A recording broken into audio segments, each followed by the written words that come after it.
Assalamualaikum warahmatullahi wabarakatuh. Alhamdulillah, wassalatu wassalamu ala rasulillah wa ala alihi wa sahbihi amma ba'd. Yang kami hormati Bapak Ulin Mulhafsun STHI MPD kandidat doktor insyaallah. Yang saya hormati Bapak Zainal selaku narasumber. Yang kami hormati Bapak Qoyim selaku Ketua Basnas Kota Surakarta. Yang kami hormati delegasi dari BPJS Ketenagakerjaan yang hadir.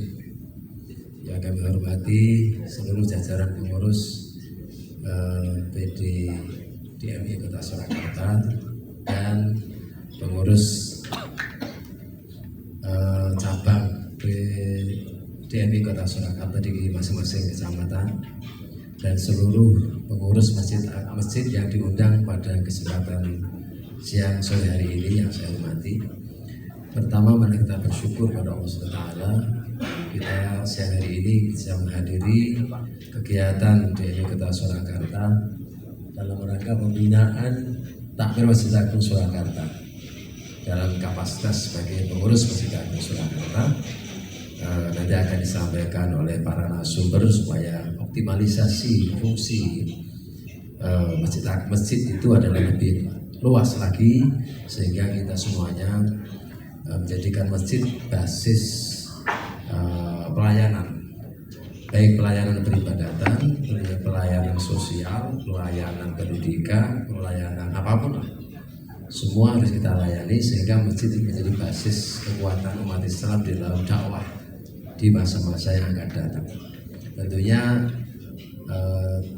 karena urgensi pelayanan tersebut, maka perlu sekali kiat-kiat apa yang harus kita lakukan sebagai pelayan yang terbaik. Di antaranya adalah nanti ada beberapa narasumber yang akan menyampaikan kepada kita semuanya.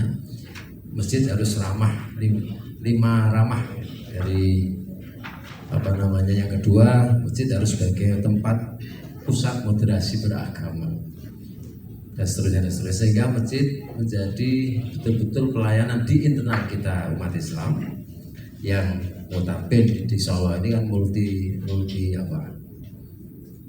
ormas ya, multi ormas, sehingga kita bisa moderasi, kita bisa mensikapi perbedaan yang ada. Karena perbedaan itu sebuah keniscayaan, maka perlu mindset kita bangun supaya pengurus masjid itu bisa melayani seluruh ormas yang ada, perbedaan yang ada di tengah-tengah masyarakat kita, jamaah dan jamaiyah kita dengan sebaik-baiknya sehingga semuanya merasa dilayani.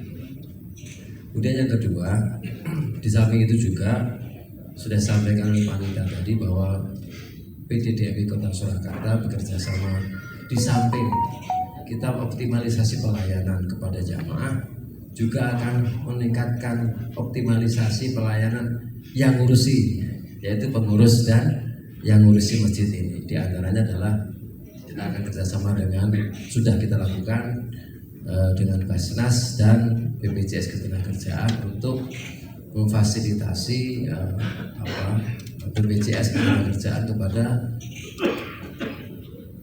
personal merbot masjid yang ada di Kota Surakarta ini secara bertahap. Harapan kita seluruh merbot yang ada di Kota Surakarta, masjid yang ada di Kota Surakarta ini terlayani dari aspek BPJS Ketenagakerjaan. Di samping itu juga tidak hanya merbot, juga muadzin, imam, pengurus juga harus kita layani supaya nanti bisa masuk dalam BPJS Ketenagakerjaan. Sebuah contoh konkret perlu saya sampaikan kepada para pengurus masjid yang ada di Kota Surakarta ini. Pengurus Masjid Agung Surakarta sejak tahun 2017 ya,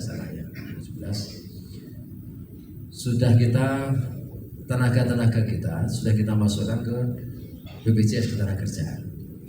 Dan ketika COVID terjadi, ada 2 personil karyawan kita yang terkena itu dan sehingga menjadi sampai meninggal dunia.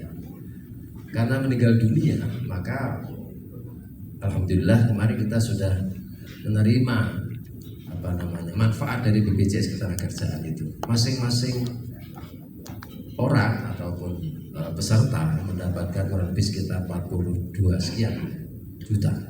Artinya apa? Ketika meninggal itu ya walaupun itu tidak kita inginkan, tapi kan namanya takdir kan kita tidak ngerti ya.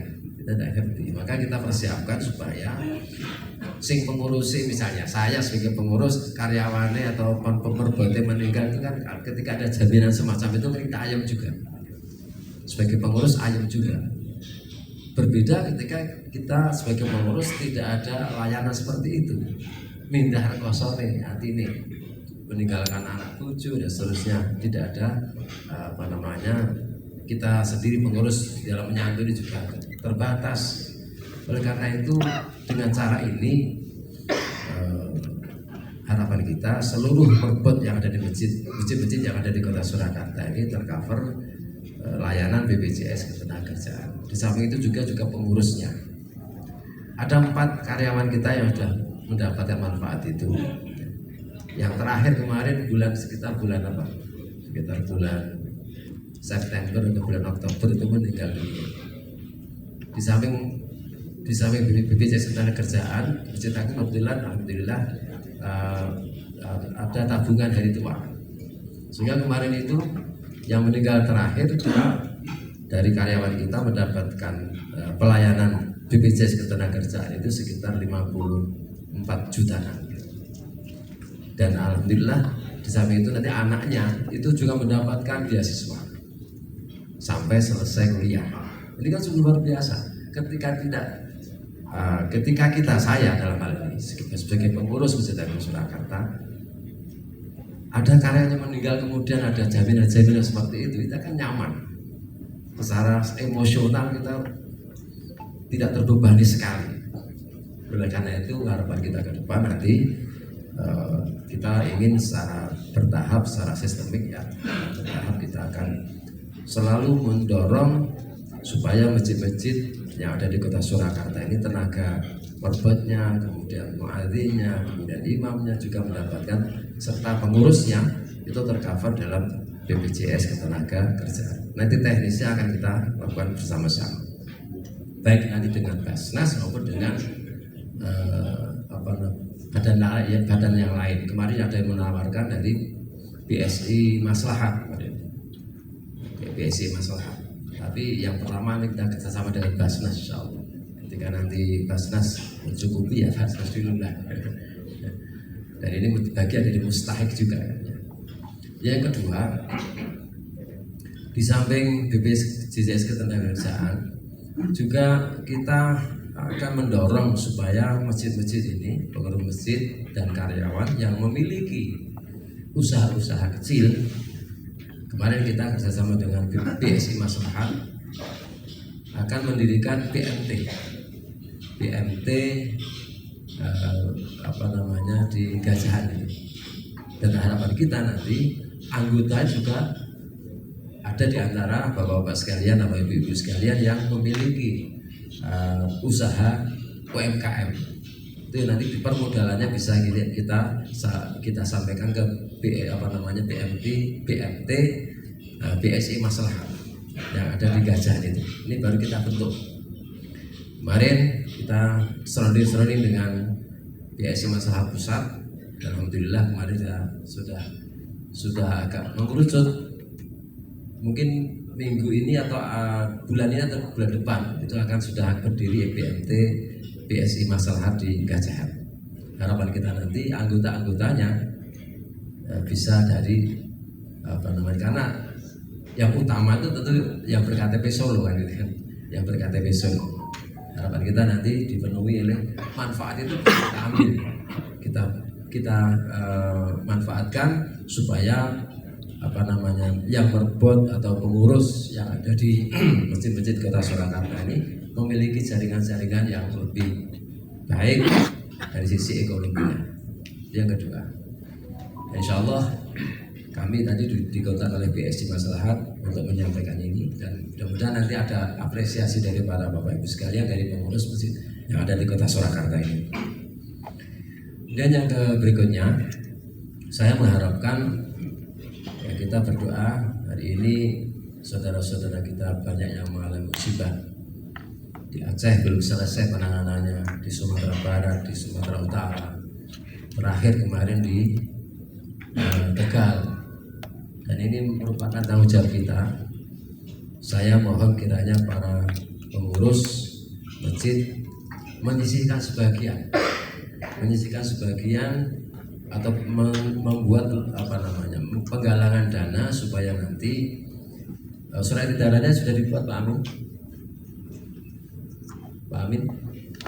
Surat edaran untuk penggalangan dana, bukan masalah jumlahnya berapa, tapi partisipasi kita. DMI Kota Surakarta punya partisipasi terhadap saudara-saudara kita yang ada di berbagai wilayah yang terkena musibah. Harapan kita nanti yang mengawali Masjid Agung Surakarta. Hari ini kemarin sejak awal bulan kita sudah membuat kotak infak untuk tanggap bencana di Aceh, Sumatera Utara, dan Sumatera dan di berbagai daerah.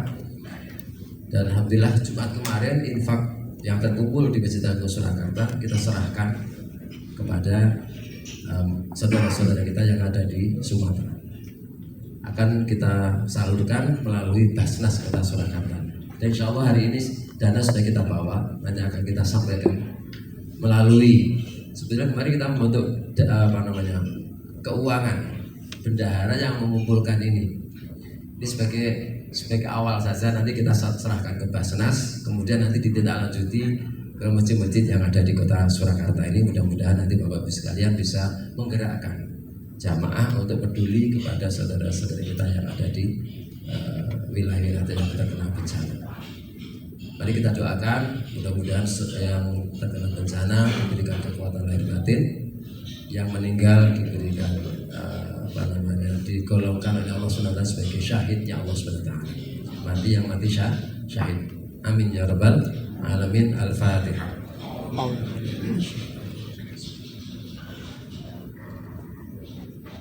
Ya.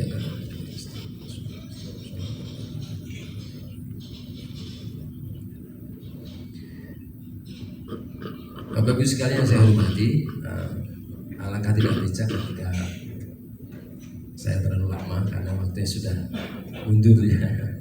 Jadi iman-iman narasumber sudah siap dengan berbagai hal-hal yang perlu kita ketahui bersama dan kemudian kita bisa terapkan dalam masjid kita masing-masing.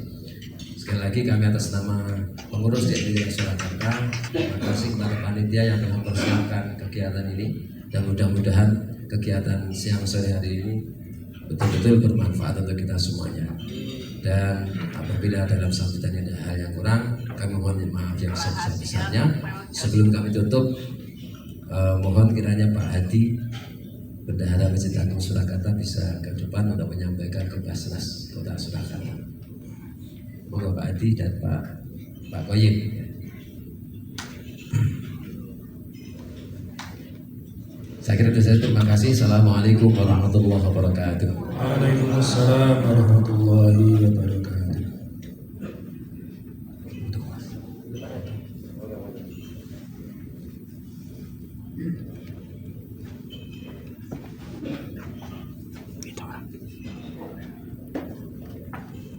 Alhamdulillah kemarin kita terkumpul 8.043.000 rupiah.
Bapak Ibu yang saya hormati, alhamdulillah acara pembuka sudah selesai dan kita akan memasuki acara inti, yaitu pemaparan 3 pemateri pada kesempatan siang sampai sore nanti. 2 pemateri akan menyampaikan sebelum kita sholat asar. Jadi ini kurang dari 1,5 jam kita sudah masuk sholat asar. Nanti pemateri pertama kurang lebih 45 menit. Pemateri kedua juga demikian 45 menit. Kita akan sholat asar lewat kira-kira 15 atau 20 menit. Nanti sholat asarnya bisa di musola di hotel ini, ada musola disediakan. Berikutnya akan coffee break setelah sholat asar. Selanjutnya setelah coffee break kita akan memasuki pemaparan yang ketiga. Selesai nanti diperkirakan pukul 17.00 insya Allah. Masih semangat Bapak Ibu? Alhamdulillahirabbil alamin. Baiklah. Materi pertama yaitu sosialisasi BPJS Ketenagakerjaan yang akan dipandu oleh Bapak Haji Muhammad Qoyim dengan narasumber Ibu Indiana. Kepada beliau berdua waktu dan tempat saya aturkan sepenuhnya.